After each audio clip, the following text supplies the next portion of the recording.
Maestrii ascensionați au dezvoltat această tehnologie spirituală și creează un stâlp avansat de lumină. Este generată de o navă mamă deasupra pământului nostru. Coboară în corpul vostru, trece prin rețeaua gartană în centrul planetei.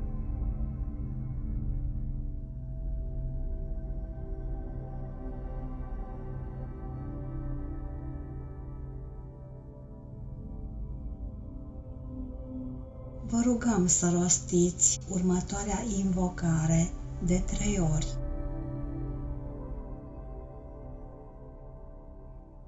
Invoc stâlpul de lumină albă pură să coboare asupra mea și să se formeze în jurul meu.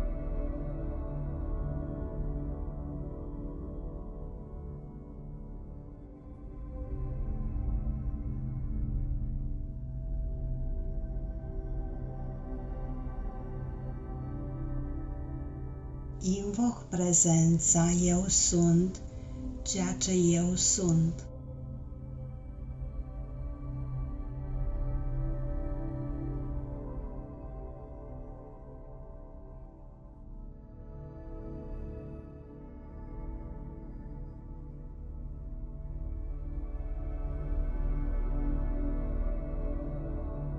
Îi cer prezenței Eu sunt, ceea ce Eu sunt, să se alăture și să fuzioneze cu mine.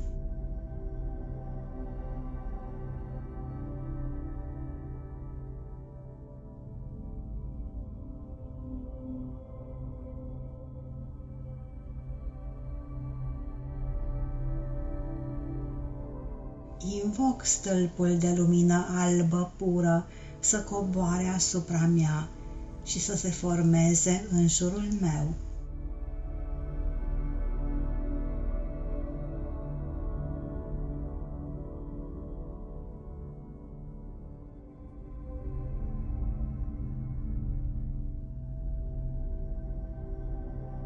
Invoc prezența Eu sunt, ceea ce Eu sunt.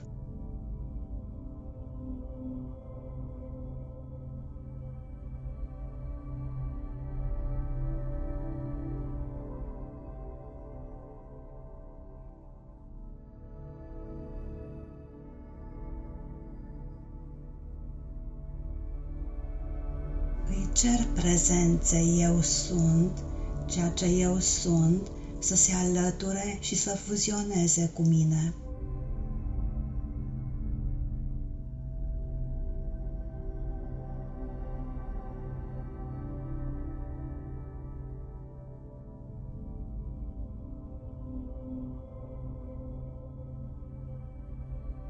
Invoc stâlpul de lumină albă pură să coboare asupra mea și să se formeze în jurul meu.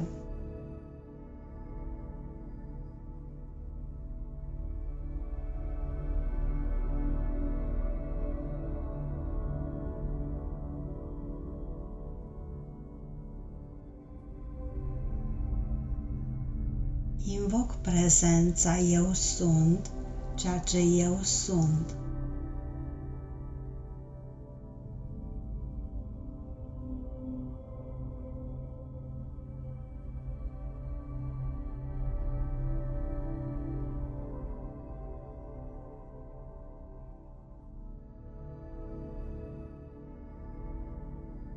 Îi cer prezenței Eu sunt, ceea ce Eu sunt, să se alăture și să fuzioneze cu mine.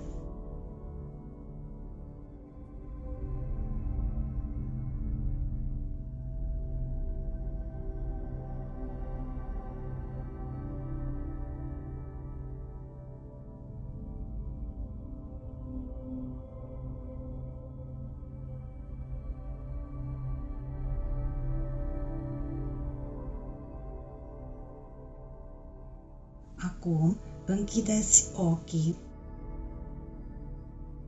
Vizualizați un stâlp de lumină albă pură care coboară din cer, trecând prin voi spre centrul pământului.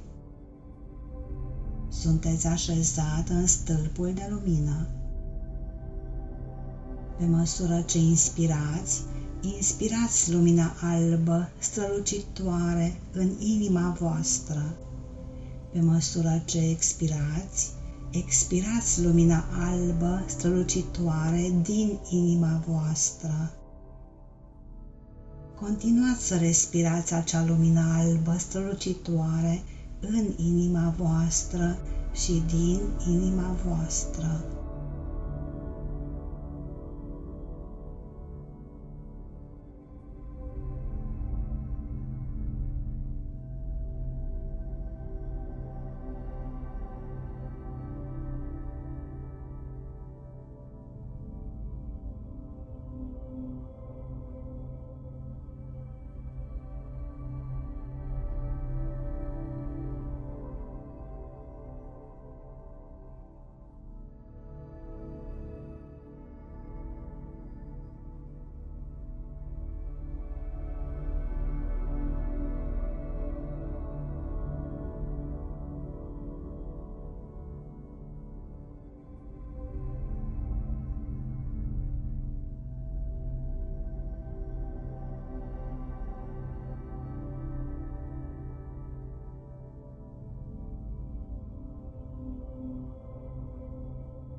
De fiecare dată când inspirați acea lumină în inima voastră, spuneți comanda Ashtar în tăcere în inima voastră. Cu această tehnică de respirație facem apel la prezența navei mamă a comenzii Ashtar în câmpul vostru energetic. De fiecare dată când inspirați în inima voastră, fiți cu comanda Ashtar. De fiecare dată când expirați, radiați lumina înapoi în nava mamă. Continuați să respirați așa câteva clipe.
Încet, încă o dată, începeți să vă simțiți corpul fizic.